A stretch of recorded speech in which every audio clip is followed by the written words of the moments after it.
Hey guys, it's Serene, and today we're going to be talking about my girl down in the underworld, Persephone! One day I'll figure out how to, start a video without immediately wanting to turn into a turtle with how much I cringe, but today is not that day, so let's get started. So this story starts with, as many Greek myths do, with Zeus being an absolute jerk.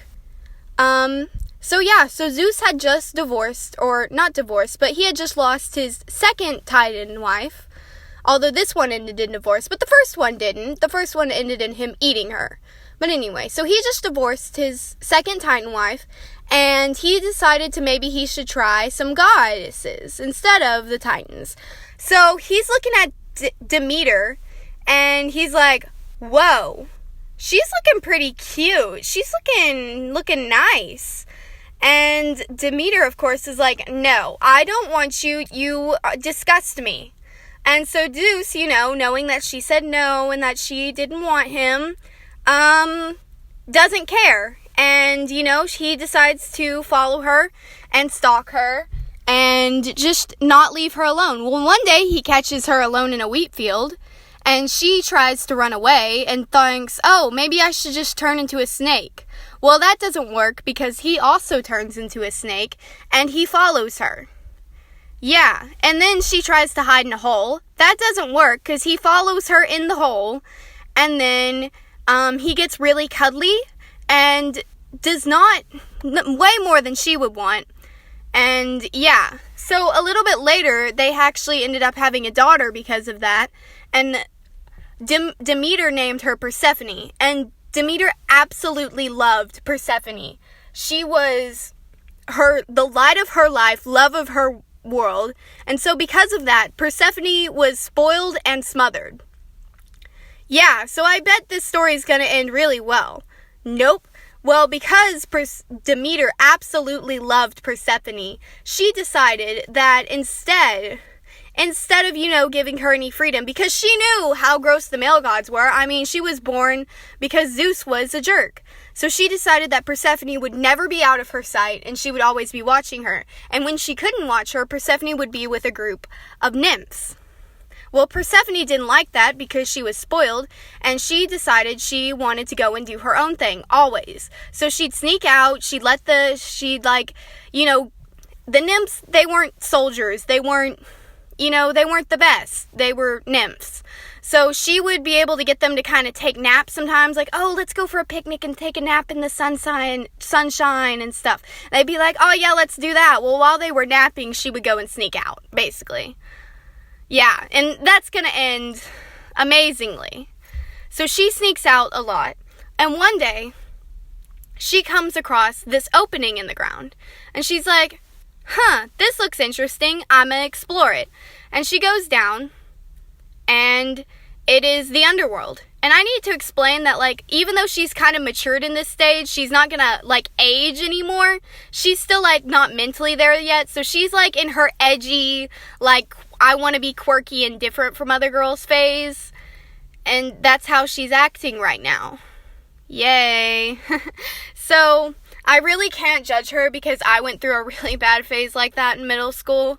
But, I felt like it builds good character. I feel like everyone should have to deal with that. So, I don't know. I feel like you should still be judged, though, because it's really cringy. Don't go through it if you're younger than 13. When you turn 13, don't be different from other girls. Don't try and be quirky. It's really cringy. It's really, really cringy. Anyway, so she comes across this opening in the ground, and she goes down, finds the underworld, and of course, comes across Hades, the ruler of the place. And he immediately, had wedding bells in his head because he saw a pretty girl that was alive, and wasn't, begging him, oh, please, let me go back to my family, I deserve it, I shouldn't have died, And so he's like, oh, pretty girl, I need to talk to her. So he goes up to strike a conversation, they kind of get it, and she's like, you know what, I'm gonna stay here, I think it's cool, I like it makes me feel edgy, staying in the underworld, instead of upstairs with all the flowers. Yuck, I hate pink. So eventually she comes back up because she knew that her mother would freak out if she ever found out she was down there. But she doesn't forget it. And a few months later, she sneaks down again. And every time she goes, Hades is always super flirty because he doesn't know how to control his emotions around a pretty girl. And she's starting to kind of dig it, you know. She doesn't really get that kind of attention because all the male gods are scared of her mother. So, and Hades doesn't really know who she is yet. So, eventually, she's like, you know what? I want to stay here. You know, I want to keep coming down, you know. And Hades is like, oh yes, you can definitely keep coming down, but like, who are you? Because you're obviously a goddess. Who are you? And she's like, oh, I'm Persephone. And he and Sue was like, Persephone? Demeter's daughter? That's not good. You can't stay here. She'll kill me. She'll literally kill me. And Persephone was like, but please, it's so nice, you know, and it's boring up there, and I always have to be under her protection. And Hades is like, I mean, I love you, but like, I don't know, hun, you got real family issues. And yeah, he wasn't wrong. But anyway, so she just keeps coming down there. She's careful not to eat any food because, you know, they did have this rule in ancient Greece for whatever reason. If you ate the food in the underworld, it's like signing this contract saying that you're going to stay there forever. So she never ate any food. She just came and chilled, basically. So eventually Hades and her, they just continue hitting it off. And he's like, hey, you know, I made something for you. Because even though she kept complaining about how it was boring, he could tell that she missed alive things, like flowers. Because she was the goddess of flowers and she liked picking flowers. So he leads her this room and there's this beautiful garden full of both plants that grow on the surface and plants that only grow in the underworld. And jewels, because, you know, he was the god of the underworld and the ground, which is where many jewels were. And she was like, whoa, I love this. I love you. And he, of course, was like, oh, pretty girl, I love you too. And so in that moment, she's like, well, then please, let me just stay here. I'll be your wife. It'll be great. And he's like, okay, well, how about we ask Zeus? Since he's your father, maybe he'll say yes. And she's like, hey, that's a great idea. Yeah. So he went and asked Zeus, and luckily Zeus was having a good day, and he felt kind of pity for him. And he's like, yeah, you can keep Persephone. I'll tell Demeter to back off. So Persephone and him are happily married down there. Well, Demeter is freaking out because she can't find her daughter. Well, then she finds out that her daughter is in the underworld. From Helios, the sun god, who sees everything. He's been watching Persephone sneak off for months. He knows what's been going on, but he's like, none of my business. I'm a titan. I don't want to get caught in this godly drama. It's below me. But, you know, Demeter storms in there, eyes fiery, scythe in hand, because that was her weapon, was the scythe. So imagine how terrifying that was. She just comes in like, Helios, where is my daughter? And Helios was like, okay, I'm sorry. And, you know, cowering, and he's like, she's down in the underworld, she's married to Hades. And Demeter completely blew up. She's like, she's where? She's with who? And, yeah, it was not good. So Demeter immediately storms to Mount Olympus, comes in, stomps in, like all Zeus hears is just, Zeus! And Zeus was like, uh-oh. And he opens the door, and there's Demeter, and she's like, you will never guess who has our daughter. And he's like, who, honey poo? She's like, don't you stop flirting with me right now, Hades. Hades says, he's like, oh, yeah, I forgot to tell you, my bad, I told Hades he could marry your daughter.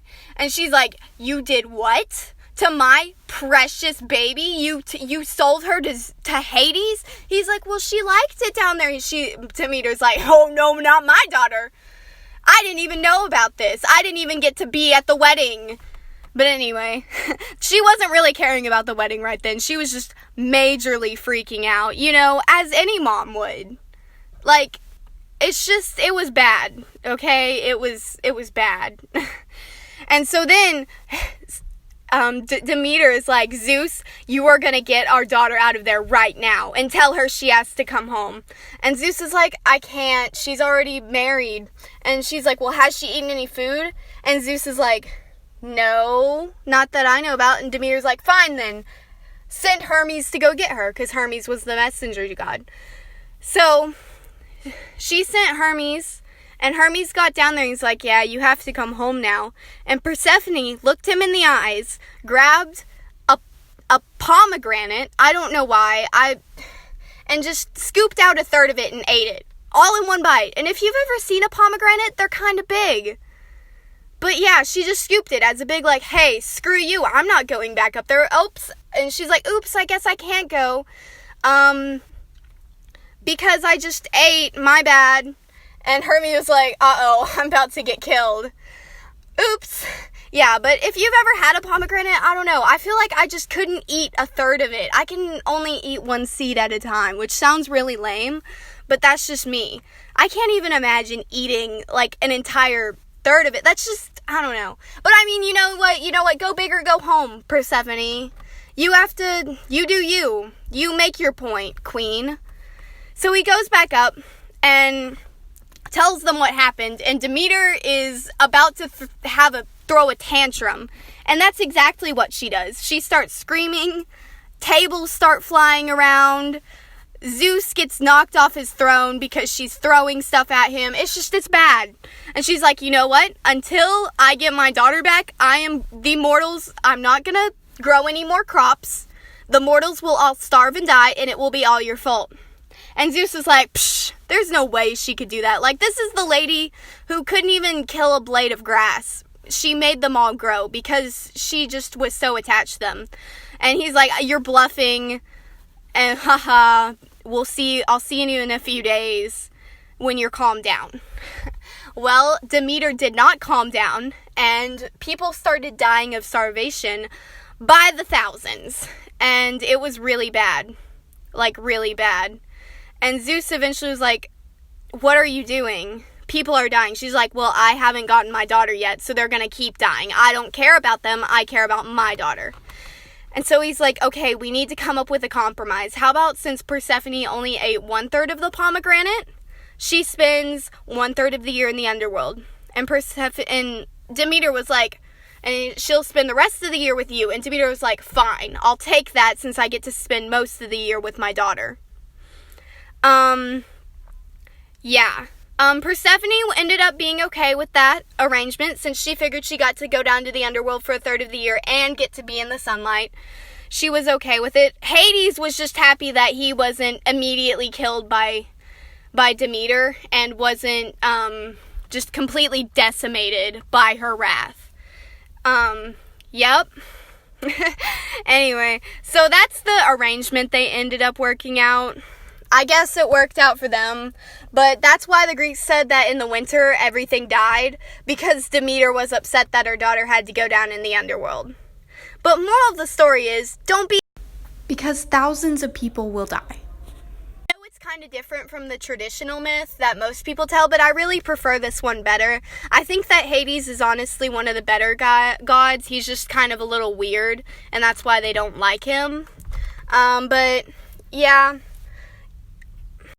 So that's actually the only myth I was going to tell about Persephone. That's the main one. There's a few more out there, but they're not really that important. One of them's actually in my Aphrodite video, where I talk about her secret boyfriend that her and Aphrodite shared. So you can go check that out if you want. It's super cringy as well, but hey, it's free real estate.